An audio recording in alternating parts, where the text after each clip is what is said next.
usually have? Do you know? You It's never know. hard to say. Okay, we are live now. All right. Hello to all the viewers. A very warm welcome to you, and thank you so much for joining us for this Nutritional Nectar program on vegan cooking and nutrition. Today's guest on my show is Madhu Gadia, all the way from the US. And if you have any questions, as always, please type them in the chat box. I'm going to share the disclaimer slide with you very quickly, won't take long. So, can you see this? There you go. Okay, great. So, the views expressed in this program are for information only. Kindly seek a physician's help if you have a medical problem, and please consult a qualified dietitian for personalized diet plans. So, I'm going to stop sharing. And let's begin by introducing our guest today, a highly acclaimed registered dietitian, nutritionist, and a certified diabetes educator who's also done her master's in the field of nutrition and dietetics, Madhu Gadia. She has 25 plus years of experience. Her experience and expertise include healthy eating, weight loss, diabetes, cardiovascular disease, and other health and nutrition related topics. Madhu has worked in a variety of clinical and corporate settings. She is an accomplished nutrition and diabetes counselor, a nationally recognized speaker, and an author. She is the author of New Indian Home Cooking and the Indian Vegan Kitchen. Her cookbooks include nutrition information for healthy eating and nutrition analysis of recipes. Her books have been featured in magazines such as the Oprah magazine, Prevention, and Bon Appetit. Madhu says, nutrition and cooking are my passion, and I'm equally committed to both. How nice. I'm a firm believer that healthy and tasty foods go hand in hand. Unquote. She has a website of her own. She writes a blog. She has a Facebook page, Madhu Gadia RD. Her Instagram handle is Madhu Gadia. Her LinkedIn is Madhu Gadia. She's on Twitter with Madhu Gadia.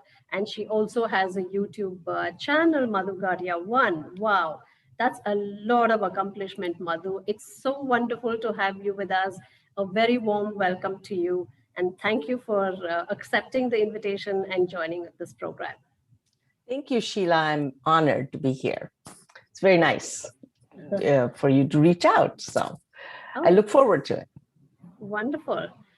So let's begin. And let me ask you the very first question. You are a qualified dietitian nutritionist based in the US.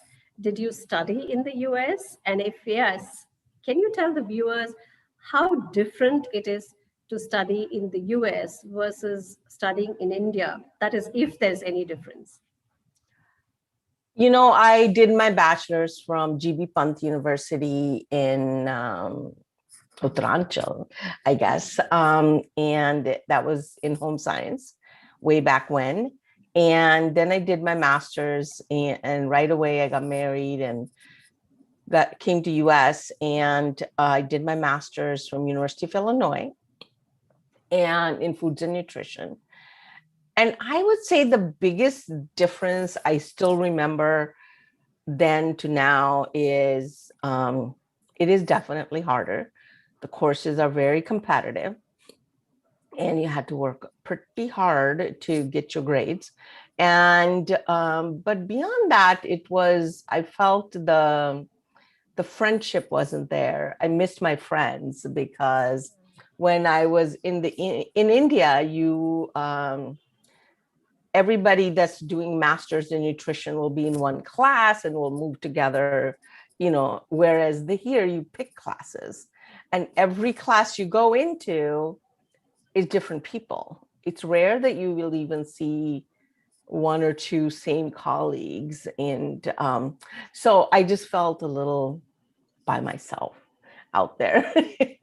So that was my biggest difference, of course. Okay. education wise. It's Right. definitely intense. Yes. Mm-hmm. So do you practice there, or can you just, briefly share the kind of work that you do as an RDN in the US?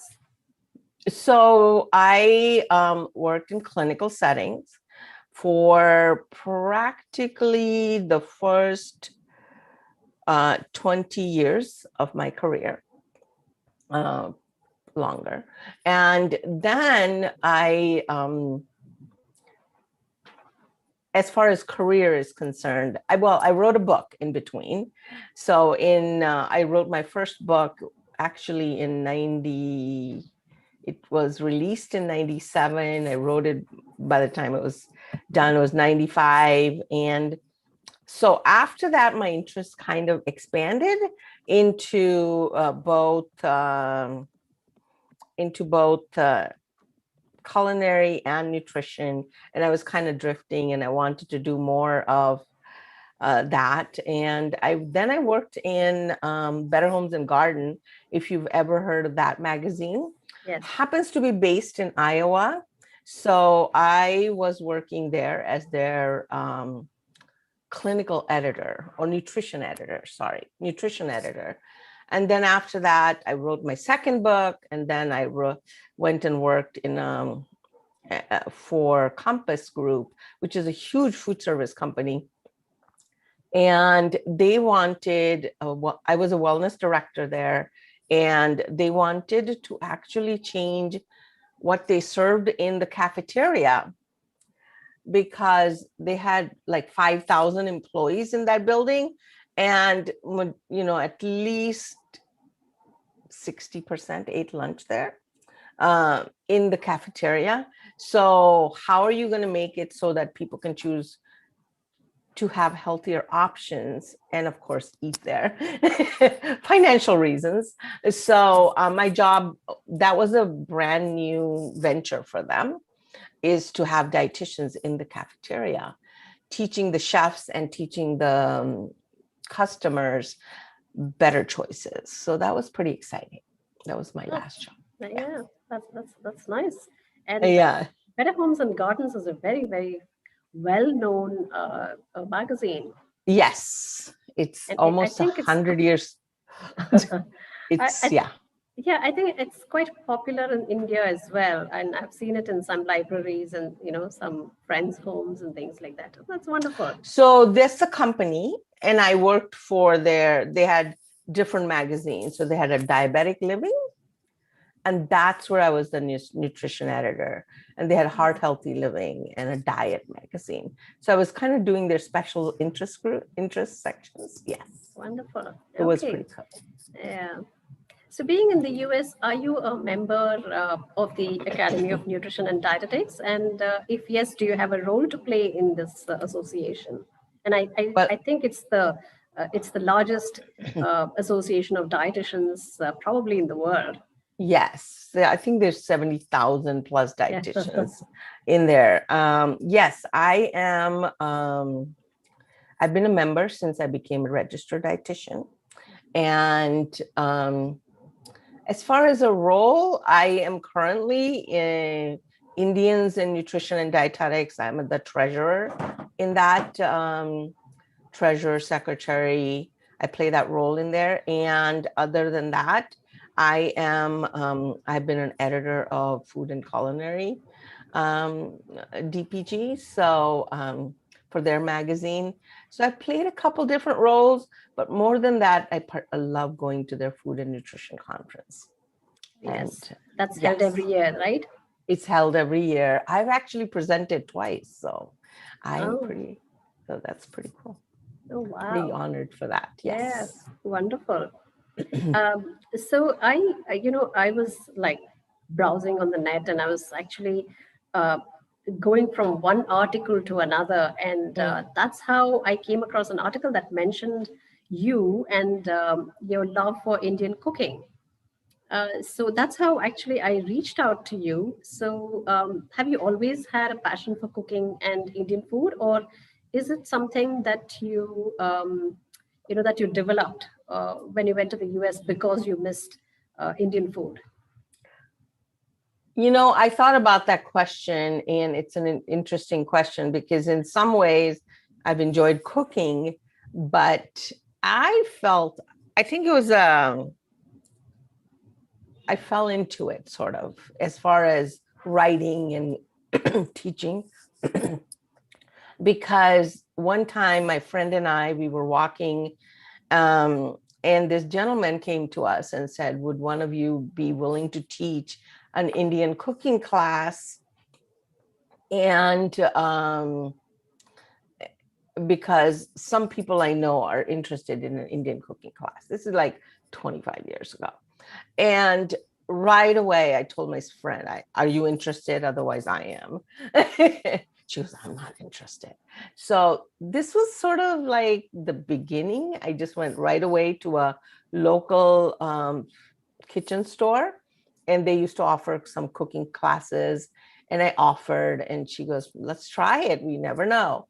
And I have to say, my classes were very well received. I had more than, my classes were always full for 3 years.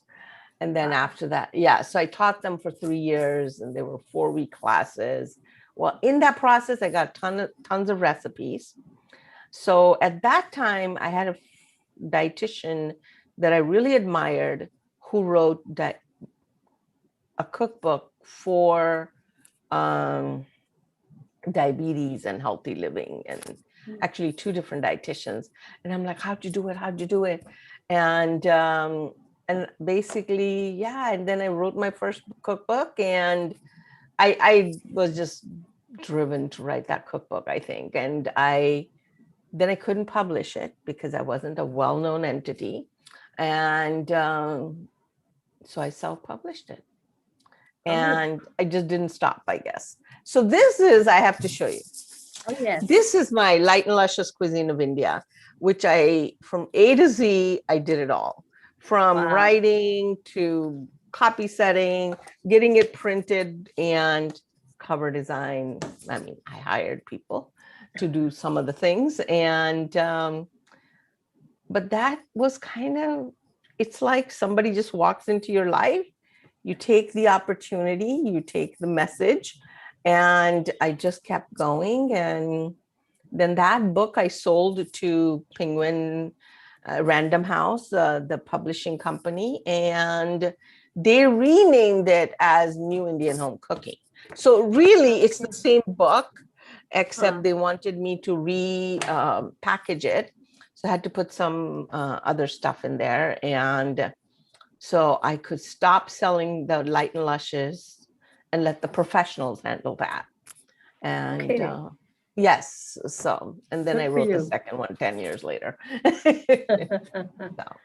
Okay, that's it's been a journey. So, okay, wonderful. So it's basically Indian cooking that you handle, right? I mean, you teach and you cook and write and all of that.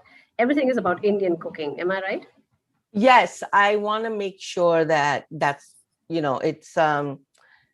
it's easy to get diverted, but I want to stick to the Indian because that's not only my passion, but it also separates you from others, I was told. Right. And the other thing is that all my books have nutrition information. So every recipe has how many carbohydrates are in there, how much protein, how much fat. So you have facts. So, a lot of people have used it to control their diabetes, and I didn't even know that, which is great because the first one was based on that, that it would help you manage healthy eating. Okay, that's wonderful. And I think your second or the next book was on vegan cooking, right? Yes.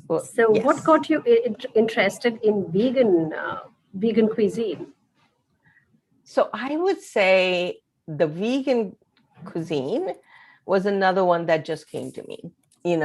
I did write a proposal to the same publisher. And the proposal was for vegetarian cooking. And they met in their board and came back and said, would you do a vegan cooking? And I'm like, I don't know about that. But then I said, well, but I didn't want to say no. And my husband doesn't eat dahi, so I thought it would be really easy. Then once I started doing research, it was a great decision because there were so many vegetarian cookbooks out there, Indian cookbooks, but there wasn't any that I could find at that time. We didn't have the internet at that time as prevalent as it is today.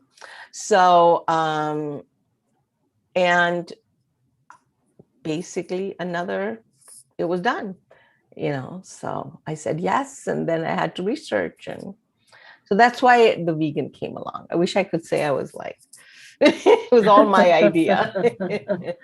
Oh, that's wonderful. So, can you kind of show that vegan cookbook Yes, to the viewers? of course. Ah, Yes. wonderful. It's the So Indian it's called the Vegan Indian Kitchen. Vegan Kitchen.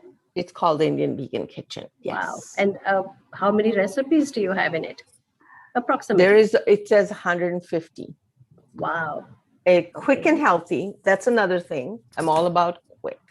I don't, as a mother and a working mother, I never felt like I had time to spend a lot of time in the kitchen. And we don't have servants here. So it was me, and me. So it's all about quick and healthy. And so healthy comes naturally because you're a dietitian. Quick comes because of necessity. So I'm always looking for good shortcuts. Still authentic, though. That's very important. Yeah, that's right. Yes. Okay, that's I think quite a challenging combination. You're trying to get the Indian food to be healthy as well as tasty and quick. Wow. Yes. That takes a lot of Indian work. food is healthy and tasty. Oh, yes, of course. I meant tasty. Healthy, we can make it, absolutely. Right. Yeah. So, talking about veganism, how prevalent is it in the US? Well, the Indian food is just increasing. I mean, sorry. Vegan food or veganism is just increasing exponentially is the right word. And so I did some research on that just recently to make sure we are on target with that. And based on last 10 years, they think that the number of people who are vegan has really increased. But the research shows that may not be so true. There is about 2% of the population they claim to be vegan. So what does that mean? 2%, claim to be vegan. Well, they are self-reporting to be vegan, which means that maybe you're vegan most of the time. But if you go to, let's say I come to your house and I have pizza and it has cheese on it, still vegetarian, but because I don't have any other choice, I go ahead and eat it. Or maybe once a week I do eat something that's outside my vegan norm. But that's what the research states. So, and we know as dietitians, if you've done oral, people are telling you what they're eating, you just, kind of look at it with a grain of salt and say, okay, I know what you're doing. I get the total gist. So that's kind of what they were saying. So, but the amount of vegan foods sold in the US has just increased left and right, especially in the last, I want to say 3-4 years. So I was at work one day and the chef comes and says, we have this Impossible Burger, which is vegan. And as a, Indian vegetarian, generally, although I do cook some meat. But anyway, so Impossible Burger, and I'm thinking, nobody's going to eat that.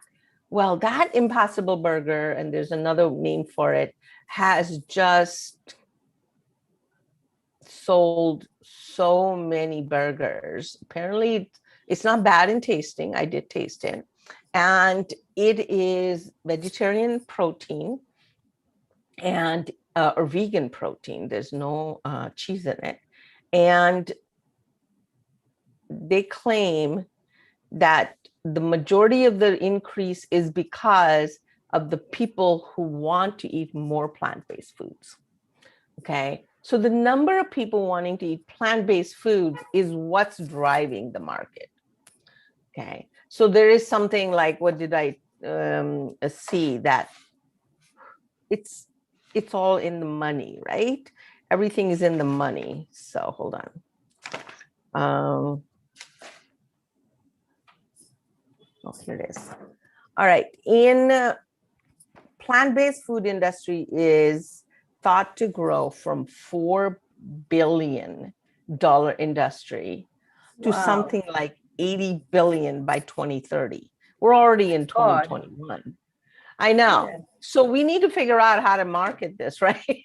But people want to eat plant-based foods. So what they call themselves is flexitarians, means once in a while, or no, every week they want to eat some plant-based foods.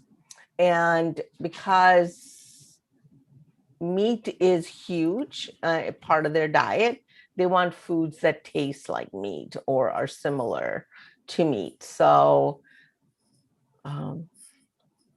apparently it's also increasing in China, which is very interesting. So, yes. But in America, it's really good thing about that. We can go anywhere now and any restaurant, and we can get vegetarian, most restaurants, you can get vegetarian options as well as sometimes even vegan options. Oh. And so it's become so much easier to eat out than it was before. Yeah, right. And when you say they use plant protein, would it primarily be soy protein or there is some soy protein in there, whey protein, but they also use like beets for the color and vegetables in there. I'm not sure, but I think the primary, can they use whey protein? I actually. But maybe if it's a veggie burger, but if it's a but no, not for a vegan burger. So right. It's soy but there's other stuff in it. So when you bite into it, it doesn't taste like just a soy burger. Okay. That's interesting. Yes, right. It is very interesting. It's, right. And I never thought it would take off like it did. Yes, given that a lot of Americans do eat meat, it's quite surprising that veganism has taken off in such a big way. It's huge, yes. Right. And so what is a general dietary advice that you would give to somebody who is already a vegan or who wants to become a vegan? Because I think for a lot of people, this concept is new. Right. Well, first of all, I want to say that Indian diet is very healthy if planned properly. Okay. And that's the optimum word. I would say all diets are healthy if planned properly. Right. Since I promote primarily Indian diet, I would say Indian diet is very healthy, but we do need to keep a lot of components in mind. That said, if you choose to become vegan, it's a big push on that. A lot of doctors and of course, internet is not your, shouldn't be the only source of your information, or at least make sure you're using the proper sites for getting your information. But because otherwise you'll think everybody's eating vegan these days. Again, if you plan vegan properly, means making sure you eat your fruits, vegetables, as well as beans. Indian veganism is very easy, right. And so if you choose to do that, then you can. Are you doing it because of what reason? Environment reason or animal reason? But what it seems like people are more concerned about the environment these days than anything else. So I think just plan it properly would be my advice, and of course, the book gives some information on it. Reach out to your dietitians and make sure that you are getting the proper advice. And if you're going to do the research yourself, make sure you use proper medically acclaimed sites. Like here, I would use WebMD, and I would use Mayo sites to make sure my information is accurate and not fear driven, is what I call it. Right. Yeah. Or promotional. Right. So, and they should be careful. I forgot. You need to be careful about B12, yeah, zinc, protein, not so much protein, but B12, zinc, and iron. So those are things that you need to make sure that you're getting adequate of. So, which is sort right. of Right. also an issue with vegetarian. Right. So here for zinc, we normally tell them to eat, pulses are already eaten, so we tell them to Yes. include nuts and seeds and all of that. Yes. I guess B12 is the only nutrient that's difficult to get in a vegan diet. So Yes. what we normally, most dietitians in India do is that they ask the person to take a B12 supplement.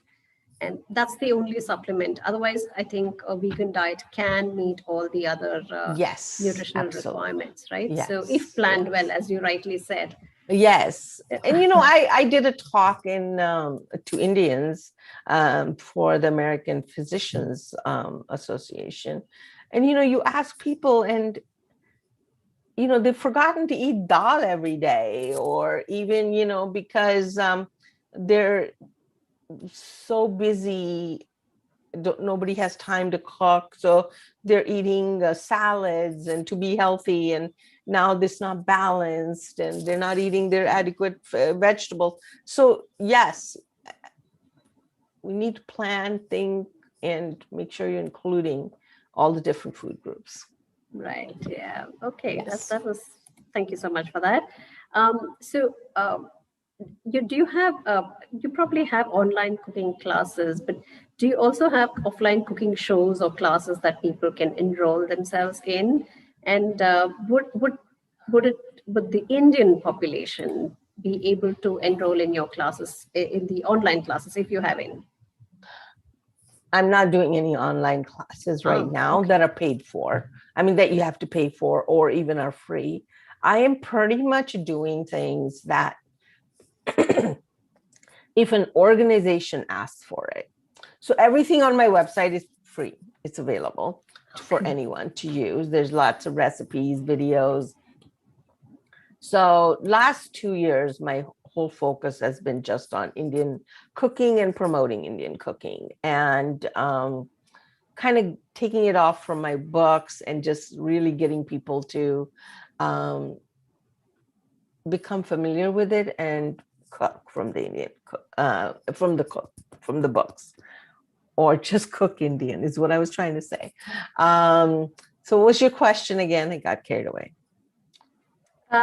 Okay, so if you have offline classes, you said you have offline, you said you don't have online classes yet, but even when you have offline classes, how does one access it? Or,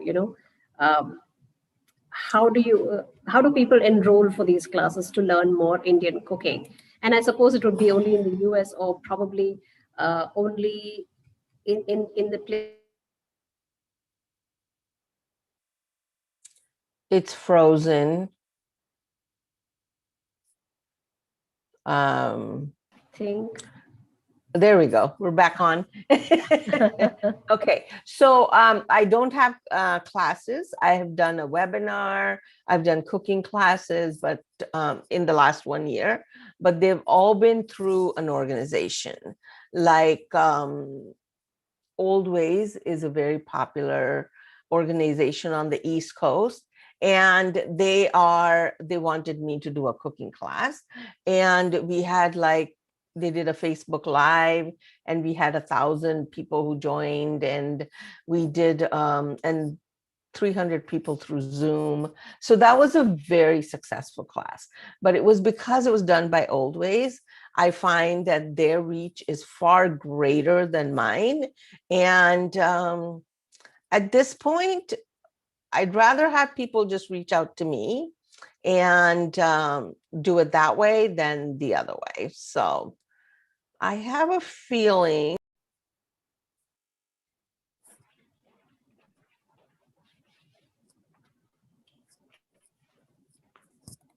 Looks like we're back on. Yes, I'm so sorry about this. I really don't know what happened. It suddenly. Internet does that. Okay. Well, so we're That's back okay. on. My sincere apologies to the viewers. This was something totally unexpected. So I'm sorry about this. And so let's continue where we left off. Sorry. Are we frozen again? No, I can see you. Okay. All right. So we were talking about your classes. I think you mentioned that already. So we'll move on to the next one. Most people believe that healthy food tastes awful. How do you ensure that your dishes are healthy as well as tasty? Well, I don't, first of all, buy into that. I think people just love to talk about that. And then people have a very limited view of what is healthy. I think that is the biggest reason. Is dal, chawal, and sabji not healthy? It is. And is in soup and sandwich not healthy? It is. Now, is your sandwich this big or is it this big? What's in it is what's going to determine. So as I was saying, I went to this cafeteria and I was telling people how to eat healthy, as well as the chefs. And chefs had a very limited view of what is healthy. And they thought, in American diet, they're thinking salads with no dressing, and they're thinking like basic chicken soup, and they're thinking that cottage cheese and fruit. And then when we showed them that you can make most dishes healthy, watch the portions, and it opened up their eyes, and they're like, okay, we can do this. And so I feel that Indian food is super healthy. Obviously, I believe in that. But again, well planned, you think of the old thali way, and it's a very healthy way of eating. You have dal, sabji, roti, some even raw vegetables like some cucumbers and carrots and salad and all that stuff on your plate. So it's a very healthy way of eating. Right. We have whole grains, we have pulses, we have beans, lots and lots of vegetables. But if you're not eating them, and if your primary thing that you're eating these days is just paratha or roti or just rice and pulao, that's not going to, in a hurried way, people often eat like that. But as far as tasty, you put all the spices in there. You cook it just as you would. You just don't need a half a cup of oil in it or ghee in it to make it. So to me, it was how I cooked at home and really one day I'd love to say that Indian food is as healthy as a Mediterranean food, just because they have the promotion behind it and we don't. We ourselves are often saying Indian food isn't healthy. I don't know why, because we are really thinking of chole bhature, or that's kind of my favorite, but we're not eating that every day. So it's all in the balance, and that's what we teach people. That's what I preach. That's what I believe in. And I totally believe healthy and tasty foods go hand in hand. If it's not tasty, you're not going to eat it. I can proudly say my books have been around for 20 plus years. Both books are still available. And there is something there, right? Because otherwise books go out of print all the time. And Right. and it's the kids I love, the Indian kids who come back and say, I love your recipes, Auntie, because they remind me of my mom's. So it's all the home cooking with Right. nutrition information, which the young people want to know. And older people need to know because they're been diagnosed with diabetes or heart disease and now should have facts versus just belief in something. And there is no reason a healthy food. So the study shows there are two things that are most important to people: tasty and healthy. What do you Right. think tops everything? Taste. Taste is number one. If it doesn't taste good, you're not going to eat it. You may eat it for a short time because you're trying to lose weight or do whatever, but you're not going to stick to the diet, a so-called diet. So Indian food is super healthy. Okay, that's so good to know. Absolutely. Before, there's one question from the audience here, but before we go to that, there are a couple of questions actually. Before we go to that, would you like to say anything to the audience before we move to the questions? Well, go with facts, I guess. If for any, especially dietitians as well as people, all the on my website, cuisineofindia.com, it's all one word, you will find all the recipes have nutrition information at the bottom of it. Okay. And I like to say all foods fit into a healthy diet also. So I like to have recipes of all kinds. And Can I just show that's them it. your website? I have it open here. Yes, please do. Okay, let me share it. I need to share the screen for that. There you are. And can you see the screen? Not yet. There we go. Okay. So this is Cooking with Madhu. Fall in love with the cuisine of India. Wow. I had You're a already in marketing love with guru help me with that. you're already in love with Indian cuisine. All right. So Yes. you were talking about the recipes. Can we Yeah, find go to the them here? blog. Go to the blog. Oh, go to the blog. Okay, there's something about you as well here. All right, Yes, yes, of go to the course. blog.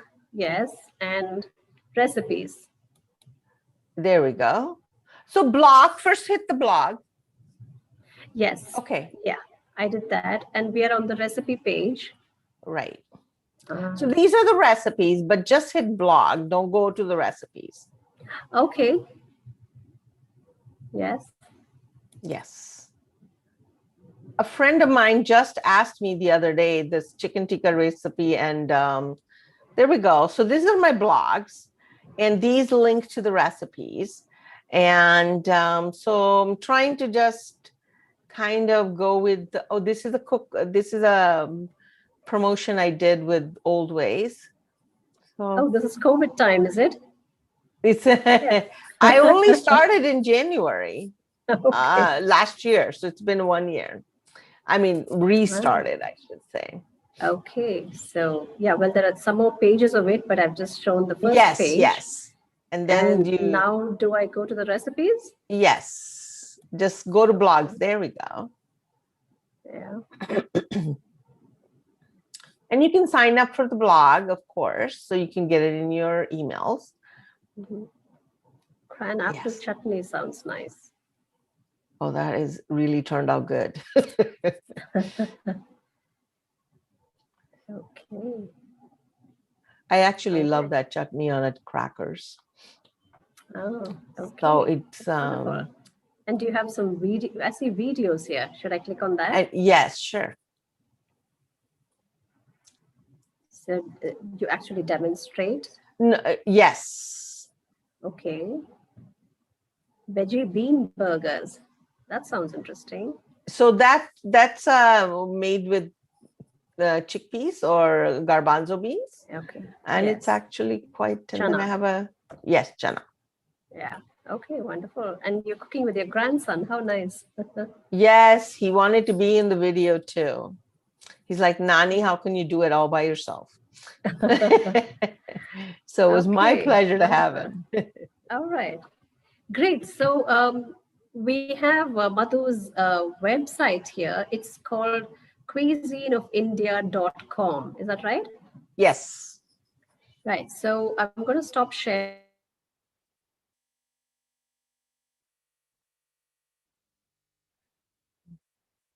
so that you can check out. Somebody already is saying, very nice, ma'am. Oh, thank you. So yeah, so the viewers can go there and check out all the details for themselves, right? Yes. Okay, wonderful. So now, shall we move on to the questions? NG, eh, I'm sorry, what I don't know what NG stands for, but anyway, good evening, ma'am. Should vegan diet be given to PCOD patients? That's the question from NG. Thank you for joining in, NG. Is she saying NG as her name? Okay, that's her name. Yes, Okay. NG is All the right. name. Okay, that's fine. That's great. To PCOS, I would say if that's what they're choosing, I wouldn't say that's the only option for her to control her PCOS. But if the patient is wanting to be vegan, then I usually don't recommend people to go on a certain vegan diet or a vegetarian diet. I always tell them to balance their diet and eat more plant-based diet foods. Just because you're Indian doesn't mean you're eating a lot of vegetables. That Right. is true. Yeah. Right. Yeah. Okay, she's given her name. Her name is Namita. Thank you for typing in your name, Namita. Um, all right. She also, okay, sorry, before that, Susan Verghese. Oh, Susan, so nice of you to join in. So Susan Verghese and I are go many, many years back. We were together in college and we are very close friends. And she lives in Malaysia. And I know it must be pretty late for you, Susan. And yet, thank you for being here. So nice of you. So Susan's question to you is, are there any other negatives to being a vegan other than vitamin B12 deficiency? Not that I know of. All my research indicates that it's going to be, you're going to do fine. Again, you just have to plan a little bit more because it's too easy. Sometimes they can be high in fat, the foods that you buy outside, and sometimes they're just plain boring. So you may, end up eating something else if it's not satisfying. But no, there is nothing else that you have to worry about. Oh, wonderful. Okay, so Brilliant. Susan, there we go. Vegan diet can be very healthy, Yes. and as long as we choose the foods right. All right. So there's another question. What is the difference between a nutritionist and a dietitian? Maybe you can give the US perspective. In the US perspective, anybody can write themselves to be nutritionist. So we used to say anybody can open shop and say I'm a nutritionist. And a lot of celebrities like to do that. And what do they call them? Exercise professionals. They can say I'm a nutritionist because I can, because I show you how to do cult coaches, they call themselves. But then they'll write a nutritionist, but only if you are a registered dietitian by the Academy of Nutrition and Dietetics, which used to be called ADA, American Dietetic Association, could you write that you're a dietitian. So you were a certified, registered, some entity has made sure that you qualify as a dietitian. Right. Okay, Yes. That's great. Yeah, that's wonderful. If you write you're a dietitian, you better back it up. Okay, all right. Yes. Yeah, that was a good question, Namita. Thank you for asking that, and I'm sure this will benefit a lot of people. Okay, and Susan says nice recipes. Thank you, Susan. Thank you. Thank So you. this is the next question.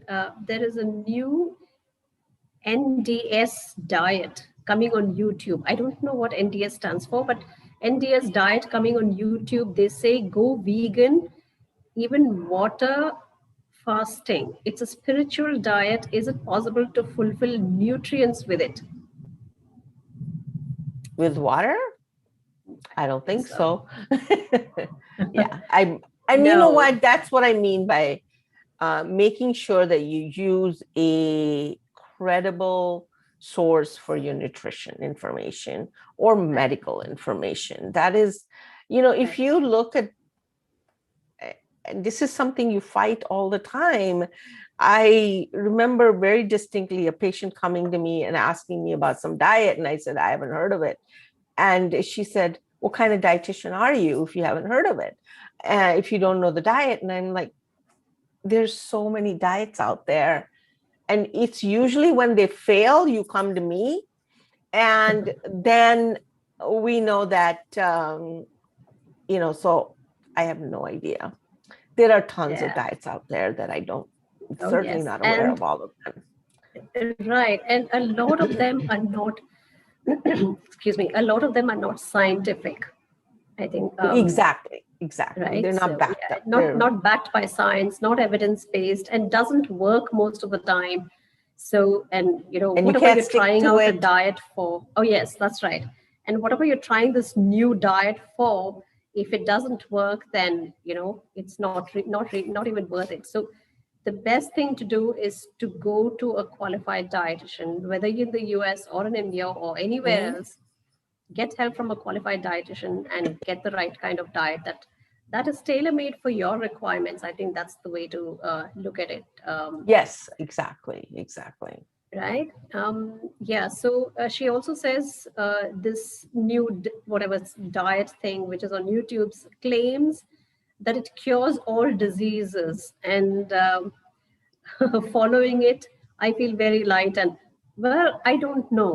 I really don't know. See, claims, I probably a lot of people can claim a lot of things, probably to make it popular, but I wouldn't really go there and try out new diets on my own without getting help of a qualified person. Do you have anything to say, Madhu?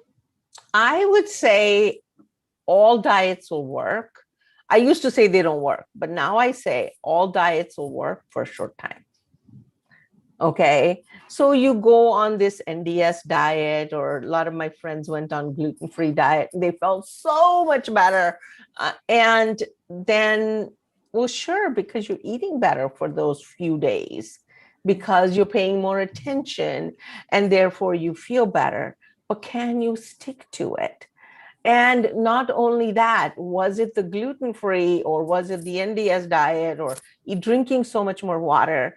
Is that what made you healthy? Or is it the fact that you are paying more attention to your diet for a few Right. days? So yeah, sure. If it makes, I mean, one thing I learned is paleo diet is huge here. And I stood there in the cafeteria till I was blue in my face, telling people that it's not a good diet, it doesn't work. But they just looked at me like I didn't know what I was talking about. So you just kind of say, okay, make sure you get your fruits and vegetables. So you can't always tell people what to do, or you can try Yeah. unless they're receptive. But any Right. diet, they can fan it and it becomes popular. And Right. Yeah, yes. that's right. Rupa Rao, thank you for joining in. Rupa has a question for you. Is intermittent fasting good? Is it beneficial? We used to say It's that it quite a wasn't. rage now. It's a quite a rage, and so is Yes. cleansing. Yeah. And I am not a fan. I will not promote that. And fasting is huge in India, and people Right. do that all the time anyway. Um, Again, I've never done much fasting, and my theory always was that you become more obsessed with food when you fast a lot. You don't, does your body go into starvation mode? And then you are always afraid. And when you're not fasting, you're eating more. And in the long run, is it really helping you? Or is it just increasing your obsession with food and types of food? So I kind of I'm not a fan of it. I know it's out there. I don't think most dietitians are fans of it, even in this country. That's kind of what I think about it. Thank you for that. And Rupa, I hope that answers your question. Okay, again, Namita wants to know, tell me something about B12 deficiency in vegan diet.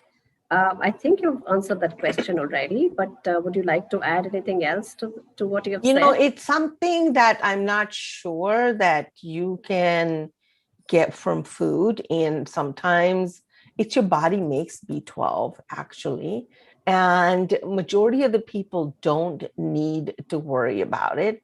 But in the US, there is a benefit because a lot of the food is fortified these days. Our flours are fortified, our snacks are fortified. And but if that's not the case, you may need to take a supplement. And that's what I know about it and usually people don't there's not that many people that become B12 deficient, but it is something of concern. And you should maybe get it tested just to make sure that there is. I mean, vitamin D is huge these days. Everybody's taking vitamin D supplements. Get out in the sun and get the vitamin D, Right.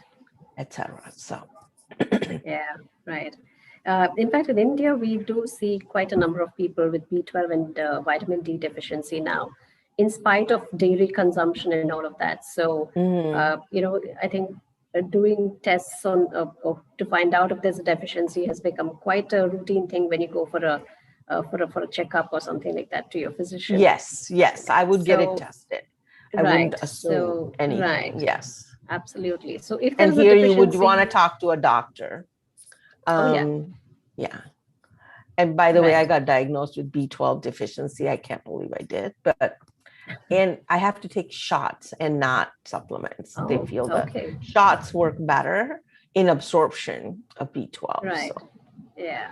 Once in 3 months, 4 months. So. Great. So, I think this will be the last question. Namita again says, what is the best diet that should be followed? What kind of plan should be recommended to clients? All right, to make them help lose weight faster.